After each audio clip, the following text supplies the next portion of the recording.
Mi smo videli tokom godina da mnoge te, ajde kažemo na papiru, stvari koje su jako lepo izgledale i ta neka prava, taj neki širok opseg prava koji je garantovan srpskoj zajednici u praksi nije naročito poštovan. Dakle, mi smo videli da se nastavilo sa brojnim, ajde kažemo, institucionalnim diskriminacionim ponašanjima, dakle u kontekstu, kažem, i onoga što je garantovano, ali pored toga videli smo da jednostavno srpska zajednica trpi i van institucionalni pritisak na razne načine koji očigledno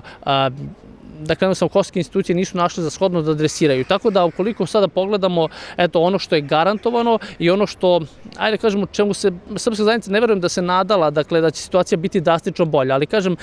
u kontekstu toga šta je međunarodna zajednica očekivala od Kosova, u tom pogledu ja bih rekao da jednostavno oni to nisu ispunili, da evo baš ukoliko pogledamo poslednjih nekoliko godina situacija je dramatično gora, odnosno dramatično pogoršana u kontekstu srpske zajednice. Jednostavno, eto, ja bih rekao na kraju krajeva da imamo tu i dalje te dve paralelne realnosti.